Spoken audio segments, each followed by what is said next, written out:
Michigan out of high school? Yeah, we had great conversations there. You know, he was trying to sell me on Ohio State, and you know, like I told him when I told him I wasn't going there, it's nothing against him. It's just Ohio State just wasn't the place for me. And we had a good laugh about it when it came, you know, to fruition of him here in Ann Arbor.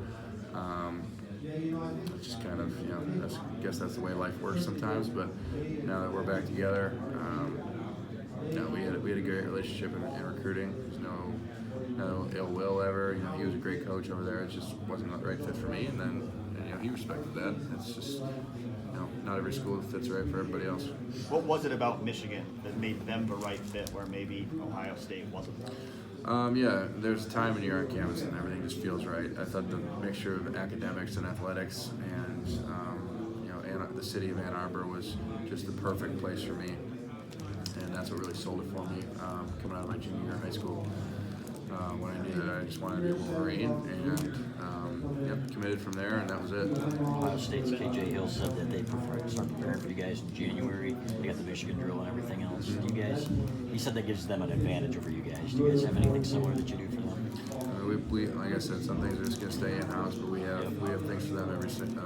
And we know that they're on our schedule every single day, and you know, we're preparing for ourselves every day. Oh, thanks, Chad.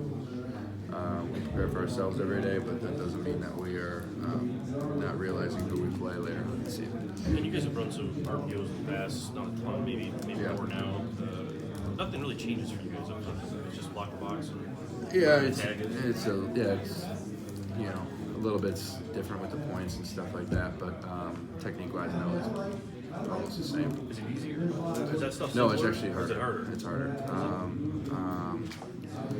You know, there's times where you know, you're not going to know where the ball's going. Yeah. You know, in the old offense that we had, at least you knew where the ball was going to be every single time. This one, the ball can be 4 different spots. So, you know, you're blocking a guy, and then if he starts running the other way, you better stop and run with him because the ball's probably over. So it's a little bit different, something to get used to. But you know, I think after a few days, after a few practices in spring, everybody got the hang of it. You guys can see where that puts stress on the defense. Oh, Where you gotta absolutely. choose all these. That's why I don't mind it at all. You know, it's a little bit harder for us at times, but I would much rather take, you know, put that strain on them than us have a little bit of an inconvenience. Not asking about anybody else, but you're specifically sitting out bowl games. What's your opinion on that?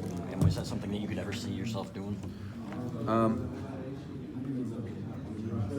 I think everybody's got their own opinion on that. Everybody's got their own thing. You know, I know Devin didn't play, and you know, not to name names. He's just the first one that came to my head. Karan didn't play. Juwan didn't play. Rashawn didn't play either. I don't think, right? Yeah, just you know, some guys just choose not to, and that's a personal decision for them. I don't think I ever would. I don't think I'd ever sit out of a bowl game. It's just a personal way that I think. But I'm never gonna look down on a guy for leaving or doing something for him, because in the end, that's a personal decision that they made. And if you know, if we've worked together for 3-4 years, and I respect you enough to make your own decision, and if that's what you think is best for you, then you know, that's the decision you made. As a leader, will you address that before the season or anything like that? I won't address it before the season. No, you know, come bowl season, you know, the thing is, when that kind of stuff happens, you hear rumblings about it before, and you know, it's not something that comes out of the blue ever. So, you know, that's when you can kind of get in the. Don't need to make a public announcement, but you can just, you know, talk to guys and see what they're thinking, and try to figure out the best plan. Now that you have Shea and the receivers for an extra year, do you think that this season we're going to see a lot more passing plays and a lot more passing downs, or do you think the offense is going to maintain a similar balance to what it has in the past? I think it's going to maintain a balance, but like we talked about earlier, you know, with this RPO offense, you know, you can call a run and throw the pass. So, you know, and the whole stadium's going to think that it was a pass play, and the offensive line's blocking like, you know, we were running right down your throat. So, you know, there's different ways to look at it. I think technically there might be more percentage-wise, there might be more passes just because of that RPO effect. But I think we're maintaining a very strong balance. You were asked to play as a true freshman. They needed you. You were Yep. ready to get in there. But now that you're a senior, can you understand the value for a guys sit a year or two like that. I mean, what is absolutely. that really? Is that going to be underestimated at all? I mean, what that really does for guys? No, I think redshirting is. Some guys get scared of redshirting, or think it's a bad thing if you get redshirted. Being able to work out an entire season or entire year with the strength coaches, the college strength coach. It's not something that you get in high school, and you're able to build your body and lose your, we call it lose your baby fat. Build your body up and get ready to play. Sometimes guys just aren't physically able to be able to play out there, and so that's an important factor. You need to be able to be physically ready. And if you have to sit a year and redshirt to get that done, and then learn the plays, and then come into your sophomore, redshirt freshman, sophomore campaign, knowing the plays, much more physically fit, physically stronger. That's not a bad thing. Some guys get a little nervous about it, but I never Offensive do. line's one of the harder Really spots is, yeah. for you as a freshman. How hard was that when they finally said, "Okay, then you're starting"? Yeah, it was. I was nervous every single week. Kind of settled down, after that. The Illinois game really settled me down for some reason. It was like my first home start, and once that was kind of out of the way, I was good. But yeah, I remember every week. I just look back to it now, like I was watching film, just looking at how little I looked. It didn't help that I was playing between Mason and Ben Braden. But yeah, it was just the developmental side of it was just a lot different than where I'm at now. And there's pros and cons either way. I gained a bunch of experience from playing freshman year. Other guys get to build their bodies up a little bit better. But the benefit for somebody like Ryan Hayes, for example, would be, absolutely. Maybe he sits again this year, and then third year, all of a sudden you're different. Whatever it takes, Ryan is going to be an outstanding player for us down the road. He's converted tight end. It just takes a little bit of time to shift that body from a tight end to an offensive tackle. But when that finally comes into play, comes to fruition, he's going to be really good. Very good.